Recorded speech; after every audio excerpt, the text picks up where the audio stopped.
A Grasshopper in My Bedroom by Jade Maitre. Every night, Hudson didn't want to sleep in his room.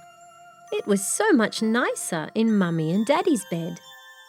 But all that changed one day when someone started eating the orange tree. That someone was a grasshopper, a big green grasshopper with funny large eyes, big hopping thighs, and most of all, a chomping little mouth. Daddy caught him in a strawberry punnet. They looked at him through the plastic. What were they going to do with him, this orange tree munching rascal? "Don't hurt him," said Hudson. "Of course not," said Daddy. "I was thinking we could find a new place for him." "Your bedroom, for example," said Mummy, "since you're never in it." Hudson burst out laughing. "A grasshopper can't live in my room." "Why not? He could sleep in your bed.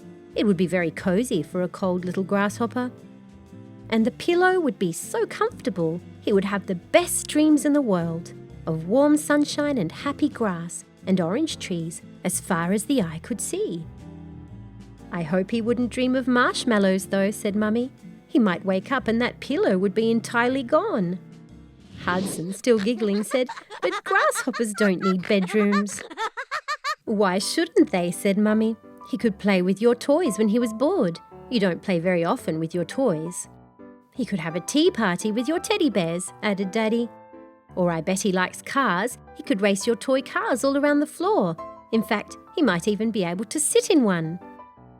"He might need you to read him your stories though," said Mummy then. "Do you think he knows how to read?" Hudson thought about it. "He might have listened at the window while I was practicing my letters," he finally decided. "I think he would be at least able to read little words, like bee and dog." "Perhaps he could read to you then," suggested Daddy. "What story do you think a grasshopper would like to read?" "Something about being hungry," laughed Hudson. Hudson peeked once more at that hungry little grasshopper.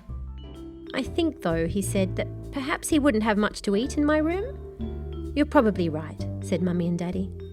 "And maybe," said Hudson, "I would like to sleep in my bed tonight." So the hungry little grasshopper did not stay in Hudson's room. They let him free in the front garden, where he might eat other plants that weren't the orange tree. But Hudson still wondered if he might like a little bed of his own. So he made a little bed with a matchbox and put it under the big tree. He also made sure to sleep in his bed every night after that, only so he could read him bedtime stories through the window. The end. Thank you for reading with Storyberries.com. Free stories for kids.